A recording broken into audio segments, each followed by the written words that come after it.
सुप्रभात बच्चों। आज हम कक्षा 8 के भूगोल विषय का पाठ 5 उद्योग का आगे का प्रकरण औद्योगिक तंत्र व औद्योगिक प्रदेश इसके बारे में पढ़ेंगे। तो देखो बच्चों, इससे पहले हमने ये पढ़ा कि जो उद्योग है उसका संबंध आर्थिक गतिविधि से होता है, यानी उद्योगों के अंदर कई प्रकार की आर्थिक गतिविधियाँ होती हैं, जैसे कि वस्तुओं का उत्पादन करना, खनिजों को निष्कर्षण करना और सेवाओं की व्यवस्था करना आदि। फिर हमने उद्योगों का वर्गीकरण इसके बारे में पढ़ा था कि उद्योगों का वर्गीकरण सबसे पहले हमने 3 आधार पर किया: कच्चे माल के आधार पर, आकार के आधार पर और स्वामित्व के आधार पर। फिर हमने देखा कच्चे माल को भी हमने आगे पुनः कई भागों में बांटा, जैसे कृषि आधारित, इसमें हमने पढ़ा था वनस्पति और जंतु आधारित उत्पादों का उपयोग करते हैं। फिर हमने देखा खनिज आधारित उद्योग, जिसके अंदर कि खनिज अयस्कों का उपयोग कच्चे माल के रूप में करते हैं। फिर हमने समुद्र आधारित उद्योग देखा, जिसमें सागर और महासागरों से जो उत्पाद हमें प्राप्त होते हैं उन उत्पादों का उपयोग कच्चे माल के रूप में करते हैं। फिर हमने ये पढ़ा वन आधारित उद्योग। इसके अंतर्गत वनों से प्राप्त जो भी सामान हैं, औषधियाँ हैं, लकड़ियाँ हैं या जो भी उत्पाद हमें प्राप्त होते हैं उसका उपयोग कच्चे माल के रूप में करते हैं।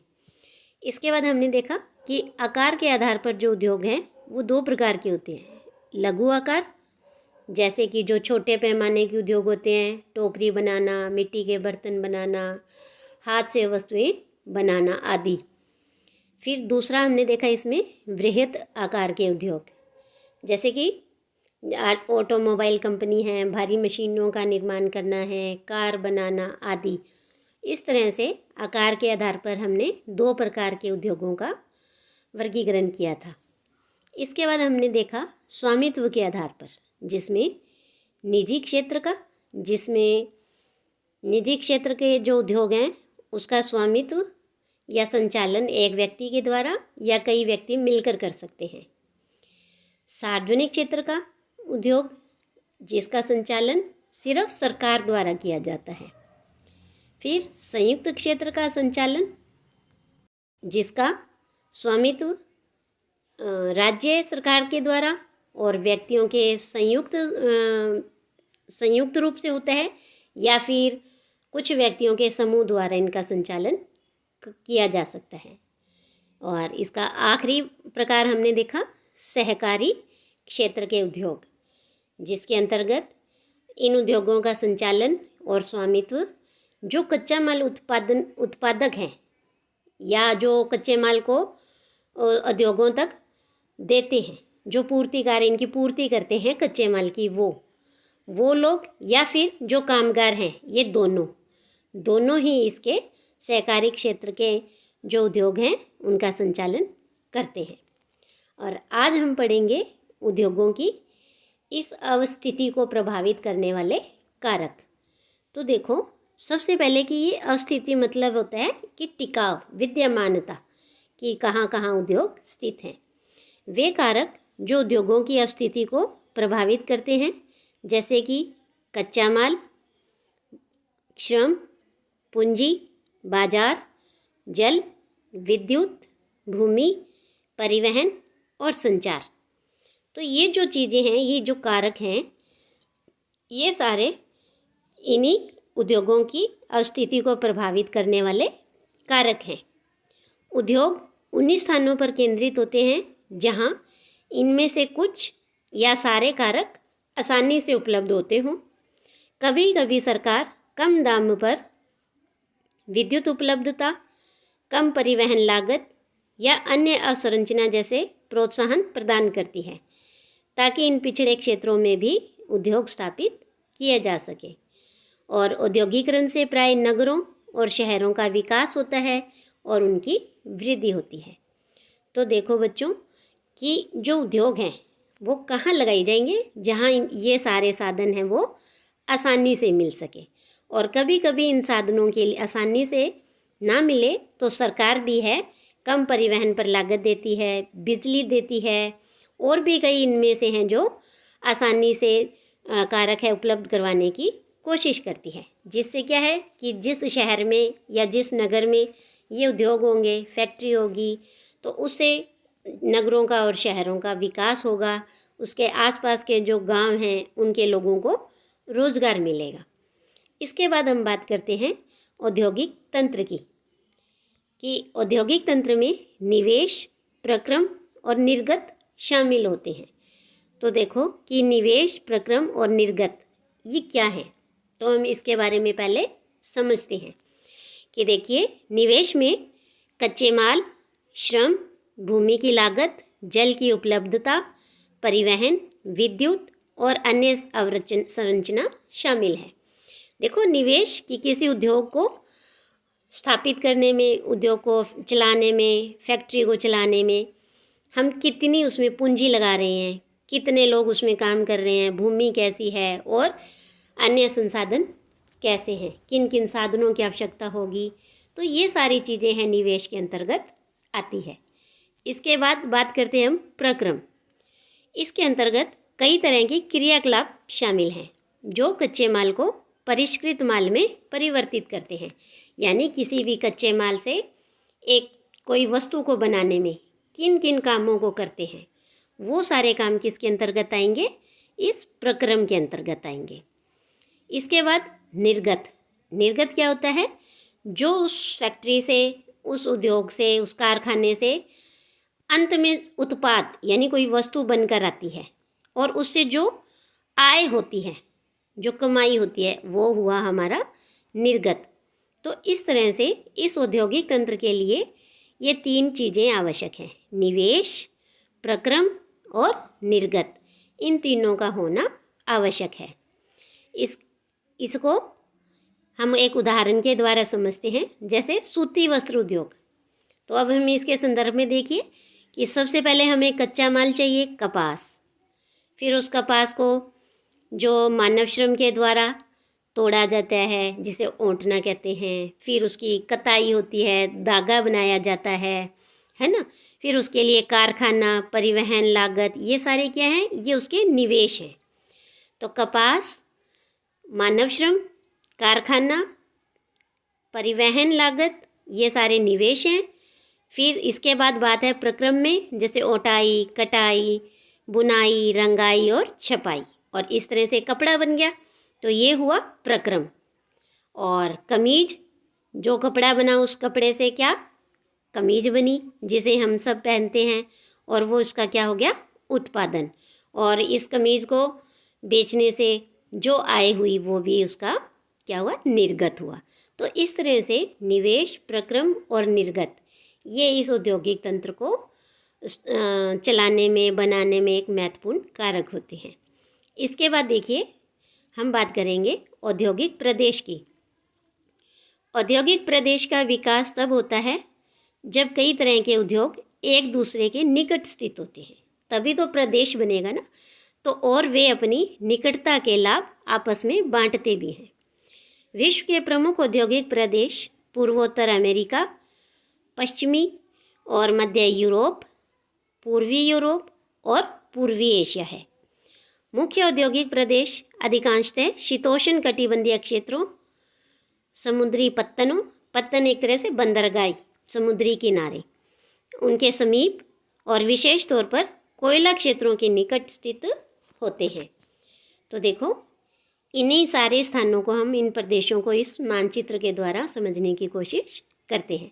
तो ये देखो, विश्व के प्रमुख औद्योगिक क्षेत्र हैं। आपको इस मानचित्र में जो ये हल्का सा भूरा रंग दिखाई दे रहा है, ये विश्व की प्रमुख औद्योगिक पट्टी है। और जो काले काले रंग के दिखाई दे रहे हैं, छोटे छोटे, कहीं ज़्यादा हैं कहीं कम हैं, तो ये हैं सारे औद्योगिक प्रदेश। तो देखो, इस विश्व मानचित्र में सबसे पहले हम देखते हैं कि प्रमुख औद्योगिक प्रदेश कहाँ कहाँ हैं। तो देखो, अब सबसे ज़्यादा इसमें आपको दिखाई दे रहा है यहाँ पर, ये यहाँ, तो ये है पूर्वोत्तर अमेरिका। इसके बाद देखिए, पश्चिमी और मध्य यूरोप, यहाँ हमें दिखाई दे रहे हैं। फिर पूर्वी एशिया, इसके अलावा और आप देखोगे और पूर्वी एशिया के साथ साथ पूर्वी यूरोप भी है। इसके बाद हम बात करते हैं कि जो ज़्यादातर औद्योगिक प्रदेश हैं वो कहाँ हैं। तो वो देखो शीतोष्ण कटिबंधीय क्षेत्र। देखो हमने पहले भी पढ़ा कि जैसे ये है जो भूमध्य रेखा, और ये यहाँ पर आपको दिखाई दे रही है कर्क रेखा, और ये मकर रेखा। इस तरह से ये देखो यहाँ लिखा हुआ है मकर रेखा। तो जो ये भूमध्य रेखा से ऊपर कर्क रेखा तक और नीचे ये मकर रेखा तक जो ये इतना क्षेत्र है, ये है सारा उष्णकटिबंधीय क्षेत्र। ये हमने पहले भी पढ़ा हुआ है भूगोल में ही। तो ये उष्णकटिबंधीय क्षेत्र है। लेकिन इससे ऊपर का जो हिस्सा है, कहाँ से, कर्क रेखा से ऊपर तक का, तो जैसे ये कर्क रेखा है और इससे ऊपर का ये यहाँ तक 66.5 डिग्री से 66.5 डिग्री तक, ये है शीतोष्ण कटिबंध। अब आप देखो कि ज़्यादातर औद्योगिक क्षेत्र हैं और औद्योगिक पट्टी है वो कहाँ है। तो शीतोष्ण कटिबंधीय क्षेत्र के अंतर्गत ये ना सारे, तो ज़्यादातर औद्योगिक प्रदेश इसी कटिबंध क्षेत्र में हैं। और यहीं पर ये देखिए, यहाँ पर जैसे ये समुद्र के किनारे है, ये समुद्र का किनारे है, यहाँ पर समुद्र के किनारे हैं, यहाँ हैं, है ना। इस तरह से ये यहाँ समुद्र के किनारे, तो जितने भी जो समुद्री पत्तन है या तो वहाँ मिलेंगे ये औद्योगिक क्षेत्र, औद्योगिक प्रदेश, या फिर कहाँ मिलेंगे, जिन स्थानों पर कोयला अधिक होगा। तो क्योंकि जो फैक्ट्रियाँ हैं, बड़े बड़े कारखाने हैं, उनके अंदर कोयले का उपयोग होता है, उनको चलाने के लिए, उन मशीनों को चलाने के लिए कोयले का उपयोग होता है। तो इस तरह से ये सारे जो औद्योगिक प्रदेश हैं इन्हीं स्थानों पर मिलेंगे। अब हम बात करते हैं विश्व के बाद हमारे भारत की, कि भारत के प्रमुख औद्योगिक प्रदेश कौन कौन से हैं और कहाँ हैं। तो भारत में भी ऐसे कई औद्योगिक प्रदेश हैं, जैसे मुंबई पुणे समूह महाराष्ट्र के अंतर्गत, बंगलोर तमिलनाडु प्रदेश, हुगली प्रदेश, अहमदाबाद बड़ोदरा प्रदेश, छोटा नागपुर औद्योगिक प्रदेश, विशाखापट्टनम गुंटूर औद्योगिक प्रदेश, गुड़गांव दिल्ली मेरठ औद्योगिक प्रदेश और कोल्लम तिरुवनंतपुरम औद्योगिक प्रदेश। तो इस तरह से ये हमने औद्योगिक प्रदेशों के बारे में पढ़ा। लेकिन कभी कभी क्या है, इन उद्योगों में दुर्घटनाएं भी होती हैं, कुछ विपदाएं आती हैं। कैसे, किन कारणों से? तो चलिए अब हम इसे पढ़ते हैं, औद्योगिक विपदा। तो ये देखिए कि उद्योगों में दुर्घटना होना या विपदा होना या कोई भी संकट आना, ये मुख्य रूप से तकनीकी विफलता, यानी जब उनमें जो मशीनें लगी हैं उसमें कोई खराबी आ जाए उसके कारण, या फिर संकट उत्पन्न करने वाले पदार्थों के बेतरतीब उपयोग के कारण घटित होती हैं। ऐसी ही एक दुर्घटना हुई थी भोपाल में। कब? 3 दिसंबर 1984 को, जो कि लगभग 12:30 बजे रात के घटित हुई थी। और ये अब तक की सबसे त्रासदपूर्ण औद्योगिक दुर्घटना है, सबसे दुखदाई, दुख देने वाली। और यह एक प्रौद्योगिकीय दुर्घटना थी जिसमें यूनियन कार्बाइड के कीटनाशी कारखाने से, ये देखिए यहाँ ये यूनियन कार्बाइड फैक्ट्री दिखाई दे रही है आपको चित्र में। तो इस कारखाने से हाइड्रोजन साइनाइड तथा प्रतिक्रियाशील उत्पादों के साथ साथ अत्यंत विषैली गैस, कौन सी थी वो विषैली गैस? मिथाइल आइसोसाइनेट MIC, इस गैस का रिसाव हुआ था। और 1989 में सरकारी सूचना के अनुसार 35,598 व्यक्तियों की मृत्यु हो गई थी। देखो, हजारों की संख्या में लोग हैं वो इस गैस के रिसाव के कारण मारे गए थे, और हजारों लोग बच भी गए थे। लेकिन जो बच गए थे वो आज भी एक या एक से अधिक बीमारियों से ग्रस्त हैं, उनसे पीड़ित हैं। अब देखो कैसी बीमारियां, जैसे कि अंधापन, प्रतिरक्षा तंत्र विकृति, यानी जो हमारा शरीर है उसमें रोगों से लड़ने की जो रोग प्रतिरोधक क्षमता होती है वो कमज़ोर हो गई। तो प्रतिरक्षा तंत्र विकृति, आंत्रशोथ विकृति आदि ऐसी बीमारियां और चर्म रोग है, जैसे स्किन पर एलर्जी, इस तरह की बहुत सी बीमारियां थी वो उन लोगों को हुई और वो लोग आज भी पीड़ित हैं ऐसी बीमारियों से। और ऐसी ही भारत के बाद एक घटना और हुई 23 दिसंबर 2005 में। कहाँ? चीन के गांव कायो चोंगिंग में गैस कूप विस्फोट से, जिसमें 243 लोगों की मृत्यु हुई और 9,000 लोग दुर्घटनाग्रस्त हो गए थे। और इन स्थानों से 64,000 लोगों को विस्थापित किया गया, यानी उस स्थान से दूसरे स्थान पर उनको बसाया गया। कई लोग विस्फोट के बाद ना भाग सकने के कारण मर गए, और वे जो समय पर भाग पाए उनकी आंखें, त्वचा और फेफड़े गैस से क्षतिग्रस्त हो गए थे, यानी उनको नुकसान हुआ इस गैस के कारण, उनकी आंखों को, उनकी त्वचा को और उनके फेफड़ों को। तो इस तरह से जो ये दुर्घटनाएं होती हैं, जो ये संकट आता है, औद्योगिक विपदा आती है, इस जोखिम को कुछ कम करने के उपाय भी हैं। इसे हम कैसे कम कर सकते हैं? तो देखिए, नंबर 1 पर है कि घने बसे आवासीय क्षेत्रों को औद्योगिक क्षेत्रों से अलग बहुत दूर रखा जाना चाहिए। यानी जो भी औद्योगिक क्षेत्र हैं वो ऐसे स्थानों पर हो कि वहाँ आसपास आबादी है वो ज़्यादा ना हो। इसके बाद दूसरा, उद्योगों के समीप बसने वाले लोगों को दुर्घटना होने की स्थिति में विषैले या खतरनाक पदार्थों के संग्रहण और उनके संभव प्रभावों का ज्ञान होना चाहिए। तो जो उद्योगों के आसपास बसने वाले लोग हैं उन्हें इस चीज़ का ज्ञान होना चाहिए कि अगर ऐसी दुर्घटना होती है और अगर उस दुर्घटना होने की स्थिति में जो खतरनाक गैसें निकलती हैं या जो भी पदार्थ होंगे उससे हमें क्या प्रभाव होगा, तो ऐसा ज्ञान उन्हें होना चाहिए।